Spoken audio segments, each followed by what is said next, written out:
Fala pessoal, vamos dar continuidade ao nosso estudo aqui da apostila de física. Começando a apostila 3, vocês podem pegar o material aí, começando pela frente 1. O que eu gostaria de falar para vocês desde o começo é que os módulos de 17 a 20, eles vão falar de um mesmo assunto, que é uma introdução à termodinâmica. Assunto provavelmente que muitos de vocês vão lembrar que já estudaram isso lá no primeiro ano do ensino médio em Química. Vocês estudam os gases perfeitos nas transformações de Boyle, transformações de Gay-Lussac, transformações que trabalham com as grandezas que definem o estado gasoso. Aqui em física a gente usa isso como uma introdução, porque a gente tem um objetivo maior que é estudar as leis da termodinâmica.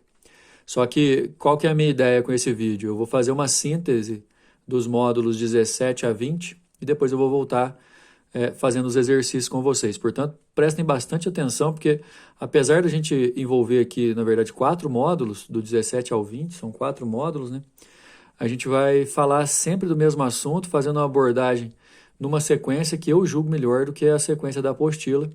Essa sequência deve fazer sentido para vocês aí, ok? Então, assim, esse primeiro momento aqui não tem na apostila de vocês, mas é só para a gente introduzir, só para a gente começar a nossa conversa. A termodinâmica, pessoal, é uma parte da física das mais importantes, né, relacionada com Revolução Industrial, uma importância gigantesca, tanto na evolução de produção, evolução econômica, enfim. Mas, basicamente, a termodinâmica estuda sistemas nos quais os corpos são muito menores que a distância que os separa. Ou seja, você vai estudar normalmente um sistema gasoso e as moléculas dos gases, como vocês bem sabem, na teoria corpuscular da matéria, a gente considera que as moléculas de um gás sempre estão muito afastadas. Então, para você fazer observações, provavelmente você vai ter que chegar muito próximo e as partículas são muito pequenas e estão, ao mesmo tempo, muito distantes. Então, isso vai prejudicar a sua abordagem. Então, num sistema em que você vai analisar movimento de corpos, que são as partículas formadoras do gás, mas essas partículas são muito menores do que as distâncias que separam umas das outras, você vai ter dificuldade e vai aparecer uma necessidade de criar variáveis observáveis. O que a gente chama de variáveis observáveis são variáveis que normalmente você consegue fazer por medições. Para os gases perfeitos, que são os gases que nós vamos estudar nesses módulos da nossa frente 1, todas as leis que a gente vai analisar, todas as relações e principalmente as fórmulas de aplicação na hora de resolver exercício, a gente vai considerar o gás como um gás perfeito, portanto encaixando em todas as leis que vamos estudar a partir de agora.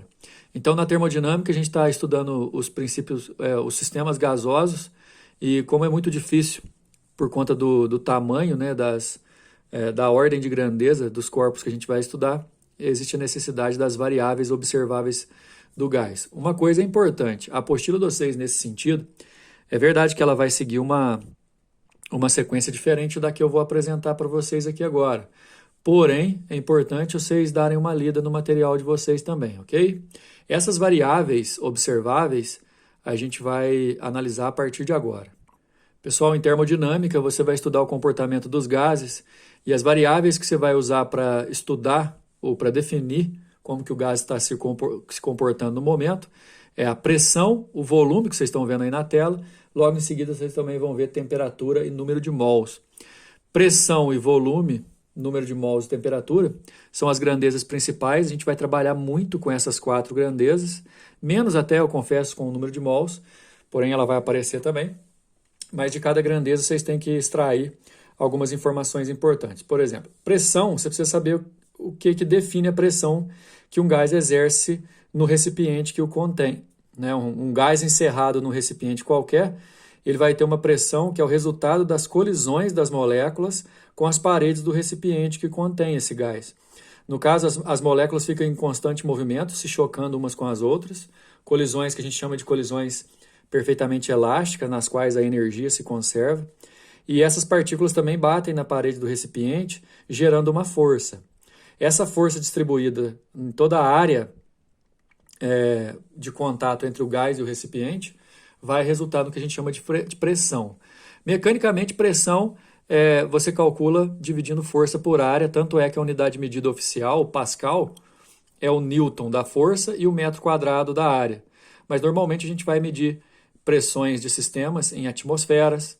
Uma atmosfera, por exemplo, na conversão vale 100.000 pascais ou 100.000 newtons por metro quadrado, ou então 760 milímetros de mercúrio. Então, pressão tem a ver com as colisões das partículas do gás na parede do recipiente e tem essas medidas aí para a gente poder utilizar. O volume, o gás é um fluido, né? O gás não tem forma própria, assume a forma do volume, só que é um fluido especial porque também não tem volume próprio, ele é altamente compressível. Ele é definido pelo volume do recipiente que o contém. Na hora da gente fazer cálculo, normalmente a gente vai ter que preocupar com a unidade oficial de medida metro cúbico, só que também a gente tem que fazer as conversões. Um metro cúbico vale 1.000 litros, um decímetro cúbico vale 1 litro, um centímetro cúbico vale 1 mililitro. Me lembro de ter falado isso para vocês recentemente nas nossas aulas de matemática que falam sobre prismas. Então, por enquanto, pressão e volume já definidos. Como eu disse anteriormente, temperatura e número de mols também são duas variáveis observáveis que vão definir o estado gasoso. Temperatura, como a gente já sabe de algum tempo, é o grau de agitação das partículas. Obviamente, você vai concordar comigo que a temperatura a agitação das partículas, obviamente, vai interferir diretamente, por exemplo, em quantas vezes cada partícula bate na parede do recipiente, não é isso? E essa batida, não vamos esquecer, que resulta na pressão do gás sobre o recipiente. Agora, detalhe, a temperatura, a gente nunca vai poder fazer conta com temperatura negativa ou, enfim, a gente não usa graus Celsius, a gente usa Kelvin. A gente sempre vai fazer conta com a temperatura em Kelvin, mesmo que o exercício pergunte sobre a temperatura em graus Celsius. Você transforma para Kelvin, faz tudo que você tem que fazer e depois você volta para graus Celsius novamente. Lembrando que a temperatura em Kelvin é o valor em graus Celsius mais 273. Número de mols serve para a gente porque indica a quantidade de matéria. Você nunca vai indicar um gás pelo seu volume, até porque ele não tem, pela sua pressão, porque pode variar, temperatura também. Mas número de mols em todas as transformações que a gente vai estudar não vai variar, certo? A quantidade de matéria, a gente vai estudar a maioria das transformações em que a quantidade de gás não se altera, ok? Essas quatro grandezas, pressão, volume, número de mols e temperatura, se relacionam no que a gente chama de equação de estado do gás, que é a equação de Clapeyron, na apostila de vocês. Inclusive, isso deve estar no módulo 18, ok? PV igual a nRT é a equação do estado. Esse R é uma constante que, inclusive, vai te indicar se a temperatura, se o volume, por exemplo, tem que estar em litro ou metro cúbico, se a pressão tem que estar em pascais ou atmosferas. E não se preocupem quanto ao valor do R, porque todo exercício vai te fornecer, inclusive te fornecendo também a unidade de medida, que vai te ajudar se vai ter que ver que transformar ou não. Equação do estado, PV igual a nRT. Como eu já disse, a sequência que eu vou manter aqui é uma sequência diferente da apostila de vocês, mas eu estou abrangendo todos os assuntos. Repito, recomendo a leitura da apostila assim que vocês terminarem de ver esse vídeo, ok? Nós vamos falar das transformações gasosas, que é exatamente no sentido contrário do que a apostila de vocês faz. Ela usa a transformação gasosa para chegar até a equação de Clapeyron, e eu vou usar a equação de Clapeyron para chegar na lei geral das transformações. Imagine que você tem um recipiente imbuído de um êmbolo, que é móvel, e o gás está encerrado aqui. Esse verdinho aí é o gás. Por algum motivo, dá só uma olhada. Alguma coisa mudou no sistema. Por exemplo, ocorreu aqui uma expansão. Vamos sempre interpretar bem essas palavras: expansão, contração, compressão. Né? Compressão é quando aumenta a pressão, né? Aquecimento, resfriamento, enfim. Mas assim, considerando que não houve escape e nem entrou gás no recipiente, o número de mols e o R, que é uma constante universal, eles vão ser os mesmos, tanto para essa situação inicial quanto para essa situação final. E importante, já que a gente está falando de transformações, É sempre muito legal você entender que uma transformação ocorre quando você aborda uma situação inicial diferente de uma situação final, obviamente. Agora, na situação inicial, se eu aplicar a equação que a gente viu anteriormente aí, equação de Clapeyron, pressão, volume, número de mols, constante e temperatura. Esse zero eu estou colocando para representar que são os valores iniciais. No final, não sei o que mudou, mas vamos dizer que pode ter mudado tudo, só o N e o R ficaram os mesmos, mas agora eu tenho uma pressão final, um volume final e uma temperatura final.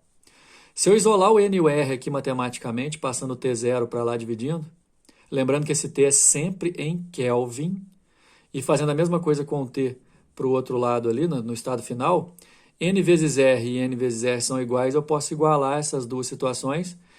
PV sobre T, pressão vezes volume dividido por temperatura finais, é igual pressão, volume dividido por temperatura iniciais. Isso aqui é o famoso Pivot-Povettot. Aí, ó, facinho para decorar, ó, Pivot-Povettot. Isso é a lei geral das transformações. Toda vez que ocorre uma transformação gasosa, você vai poder usar essa relação. Por favor, não encarem essa situação de transformações especiais como sendo uma coisa que vocês vão ter que decorar novas fórmulas. Reparem bem o que eu vou fazer.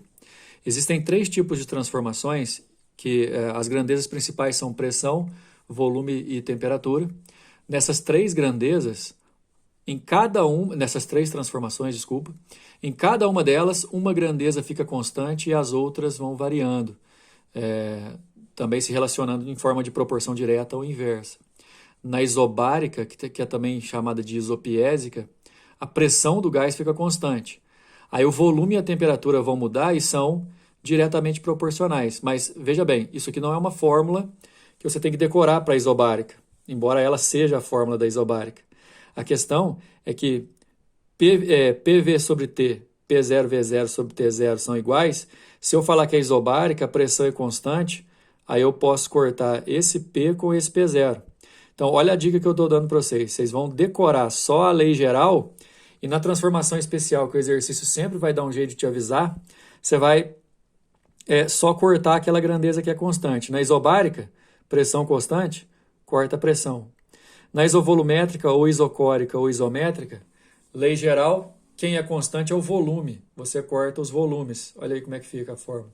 Nesse caso, pressão e temperatura são diretamente proporcionais. Na isotérmica, que é talvez a que mais aparece, a temperatura é constante, aí você corta o T da fórmula, fica pressão e volume inversamente proporcionais. Aqui, ó, na apostila de vocês também tem, mas são os gráficos que representam cada transformação, ok? De forma geral, é isso que vocês têm que entender. Assimilar as variáveis do gás, pressão, volume, temperatura e número de mols, relacioná-las na equação de Clapeyron, PV igual a nRT, onde R é uma constante universal sempre fornecida. Entender que os gases podem sofrer transformações, diferenciando um estado inicial de um estado final, gerando assim uma lei que a gente chama de lei geral das transformações gasosas, que é essa daqui.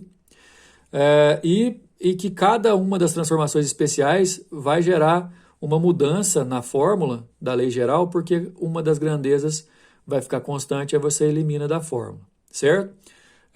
A gente nesse vídeo vai fazer os exercícios do módulo 17 e aí depois a gente fica por conta de completar toda essa reunião de conceitos que a gente viu a partir de agora, a gente viu até agora, com os exercícios dos módulos 18, 19 e 20, ok? Então, segue o exercício do módulo 17. Por enquanto, eles são bastante teóricos, olha só.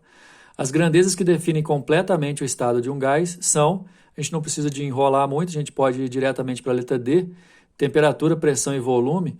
O número de mols não está aqui, na verdade, pessoal, porque, na verdade, quando a gente vai estudar transformações e tudo mais, a massa, a quantidade de matéria fica constante. Então, como ela não vai mudar, ela também não caracteriza. Então, por isso a nossa resposta, letra D, temperatura, pressão e volume. É só você lembrar lá do Pivot-Povettot, que as grandezas lá são pressão, volume e temperatura, letra D.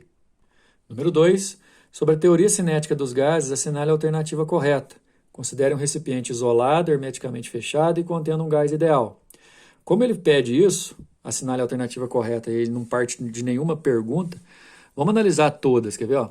Ao se aumentar a temperatura de um recipiente contendo gás, a energia cinética das moléculas diminui. Isso está errado, porque se aumenta a temperatura, elas ficam mais agitadas, com velocidades maiores, então a cinética aumenta. Letra B, a pressão exercida por um gás é o resultado do choque perfeitamente inelástico das moléculas. Pode parar de ler, porque o choque é elástico. Choque elástico com conservação da energia. Inelástico não acontece num gás perfeito.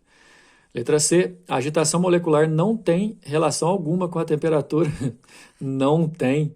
Tem sim, né, gente? A agitação molecular é a própria medida da temperatura. Então, letra C está falsa. Letra D, as colisões intermoleculares são perfeitamente elásticas, ou seja, ocorre sem perda de energia. Perfeita. Letra D, não esquece que as colisões das moléculas de um gás entre elas e com a parede do recipiente são colisões elásticas. Letra D. Número 3. Uma dada massa gasosa sofre 3 transformações sucessivas: aquecimento, aumento de temperatura, a volume constante. Se aquece com volume constante, temperatura e pressão são diretamente proporcionais, a pressão também vai aumentar. Expansão a temperatura constante, ou seja, vai aumentar o volume, mas a temperatura vai permanecer a mesma. Resfriamento, abaixando a temperatura, é uma pressão constante. Mas eu acho que o que importa mesmo é volume constante, temperatura constante, pressão constante, porque na ordem apresentada as transformações são volume constante pode ser isométrica, isovolumétrica ou isocórica. Temperatura constante, isotérmica. Pressão constante, isobárica ou isopiésica. A resposta é a letra E. A transformação adiabática a gente vai ver mais para frente quando a gente for abordar o conteúdo energético desses processos. Número 3, letra E. Número 4, resumidamente falando, o gráfico é pressão versus volume. Repare que a transformação 1, ela acontece sempre no mesmo volume, volume V1. Essa transformação é com volume constante, ela é isovolumétrica.